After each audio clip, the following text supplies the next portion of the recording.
En el periodo anterior a la segunda mitad del siglo XX, los estereotipos en torno al rol de la mujer delimitaban su deber ser en la sociedad. Estas construcciones promulgaban narrativas para la identificación del correcto desarrollo de la vida y el consecuente reproche de conductas distantes. El ideal cristiano de la Sagrada Familia configuraba en el varón el ejercicio del poder, la capacidad de decisión y la representación pública, mientras supeditaba a la mujer al deseo del cónyuge y al ámbito doméstico. Los estereotipos se presentaban a sí mismos como verdades absolutas e inmutables que permitían la diferenciación de las personas fieles al buen camino de aquellas a quienes el pecado había condenado.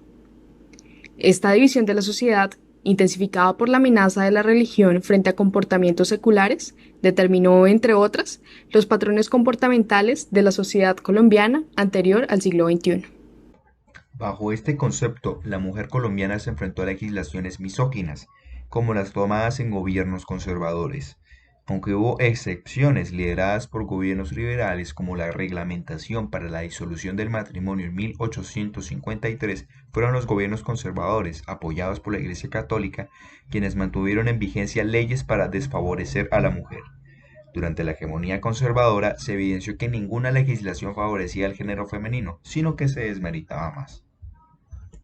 La llegada de un presidente liberal en 1930 impulsó avances para establecer una igualdad entre ambos sexos. Los principales fueron el ingreso a la Universidad de las Mujeres en 1932 y la posibilidad de ocupar cargos públicos en 1936.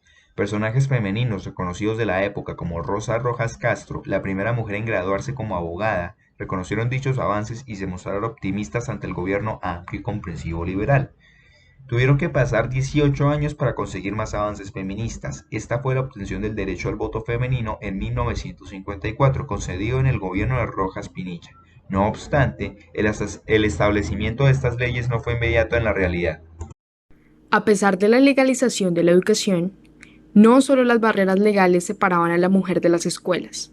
La hegemonía masculina en cargos laborales, políticos y académicos fue al mismo tiempo un factor de subvaloración de la capacidad de cambio que podía impulsar el género femenino. Esta imagen dominante de la mujer es capturada por la escritora colombiana Soledad Acosta de Samper en Dolores, uno de sus libros más importantes. Según González, a través de esta obra la autora teje una representación del miedo que la autoridad en la voz de una mujer era capaz de despertar y los límites en los que se desenvolvía la vida del género femenino en el siglo XIX.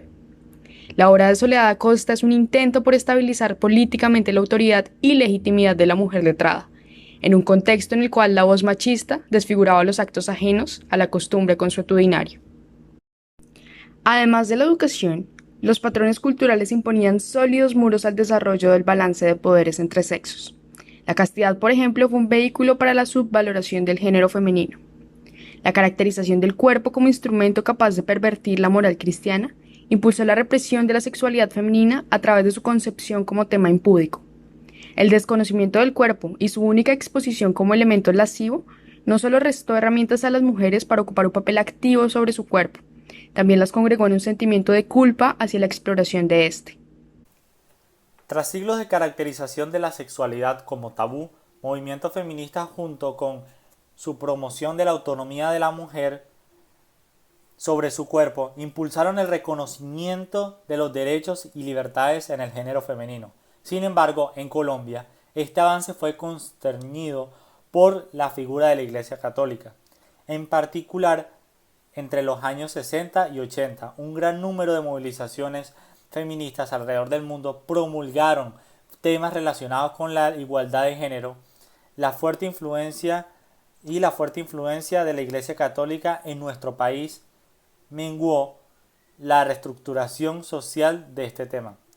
Esto se evidencia en la revista colombiana Mujer de América de 1969 en su sección Píldora o Castidad, en la cual se expone la necesidad religiosa de mantener la figura angelical de la mujer aún tras el matrimonio. Asimismo, este fragmento expone un relato vívido acerca del rechazo de la institución religiosa a los nuevos códigos de vestimenta y comportamiento femenino. Por otro lado, la revista critica la visión romántica e idealizada del acto conyugal, el cual, según esta fuente, concluye siendo incómodo tal y como cualquier deber.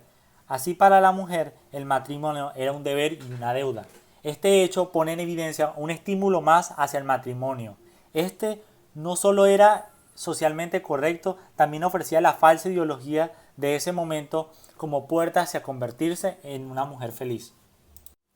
De acuerdo con la sección Píldora Castidad, es decir, la respuesta del Papa, el máximo jerarca de la Iglesia Católica, se entrevé la concepción del hombre y sacerdote como único legítimamente capacitado para determinar las hojas de ruta a cada decisión matrimonial, incluyendo las relacionadas con temas del cuerpo. La mujer entonces no tenía derecho a opinar, por consiguiente, debe adoptar una posición sumisa y cordial a la decisión de su marido. No fue sino hasta 1970 que volvieron a haber avances con temas sobre la mujer. Este avance fue el reconocimiento de quitar el famoso de los apellidos de las mujeres tras contraer matrimonio. Además, en 1974 se consagró lo siguiente: el marido y la mujer tienen conjuntamente la dirección del hogar. Debido a estos y a otros prejuicios de la estructura social colombiana, existía una dicotomía entre identidad propia y mujer de bien. Las mujeres se veían obligadas a renunciar a uno de estos dos caminos, eligiendo típicamente aquel para el cual habían sido educadas. A fin de cuentas, nosotras éramos consideradas el sexo débil. La cobardía e ineptitud fueron adjetivos para depositar en la mujer una culpa que recaía en el conjunto de la sociedad. Los reclamos de las mujeres por igualdad en sus derechos eran gritos bajo el agua. No porque la mujer fuese débil, sino porque desde pequeña había estado inmersa en un proceso de educación cargado de estereotipos que restaba validez a sus palabras. Durante el conflicto armado, los guerrilleros y paramilitares en el siglo XX cometían terribles abusos hacia mujeres en comunidades, tales como violaciones. Muchos de estos abusos buscaban destruir las figuras maternales, conyugales y de liderazgo social por medio de violaciones públicas a las mujeres que cumplían estos roles. Este tipo de abusos no sucedían de forma recurrente con los hombres, ya que aquellos no cumplían estos roles mencionados. Así que estos actos específicos, aparte de ser crueles, eran profundamente machistas y misóginos. Tras ocurrirles estos abusos a las mujeres de diversas comunidades, en muchas ocasiones estas mujeres afrontaban una mezcla entre las secuelas psicológicas tan difíciles de lo que sufrieron, con una vergüenza generada por las condiciones sociales machistas de la época, como el sentirse en la obligación de callar su dolor y lo sucedido ante la comunidad para no sentirse juzgadas. Estas experiencias contrastan con las mujeres de Mampuján, quienes sufrieron actos de violencia similares a los que acabamos de describir, pero que, gracias a que las condiciones socioculturales del país son diferentes hoy en día, ellas recibieron la atención necesaria como para empezar a ayudarse mutuamente dentro de su comunidad y así empezar a superar las secuelas de los sucesos de violencia mediante iniciativas propias. Sin los avances del siglo pasado en cuanto a la percepción de las mujeres de Mampuján probablemente habrían sufrido destinos postraumáticos muy similares a los de las mujeres descritas en el texto de contextualización, quienes eran mujeres que vivieron en el siglo XX. Es claro que la gran conquista de los derechos femeninos fue en 1991, con el reconocimiento de los derechos fundamentales igualitarios para todas las personas naturales. A pesar de este considerable avance, aún persisten problemas como la falta de garantías para lograr una completa igualdad en el trabajo. Sin embargo, se han tomado medidas que protegen a la mujer en escenarios donde ella es cabeza de familia, también en los cargos políticos y en el área rural con programas como Mujer Rural. Adicionalmente, se han creado mecanismos que la mujer puede usar en caso de violencia intrafamiliar.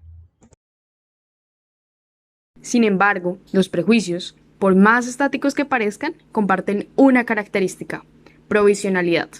Así, sucesos como el reconocimiento de la mujer como sujeto de derechos, la creación de herramientas legales para contener la concepción vitalicia del matrimonio, el aumento en el uso de anticonceptivos, en el nivel educativo y en la participación laboral, han sido los principales motores para el cuestionamiento de las imágenes tradicionales femeninas y la paulatina resignificación de las mujeres en la sociedad. De acuerdo con Barreto, mantenimiento y cambio son los patrones predominantes de la sociedad actual. Un constante debate entre el novedoso ser para sí y el tradicional ser para otros que se continúa enseñando a la mujer.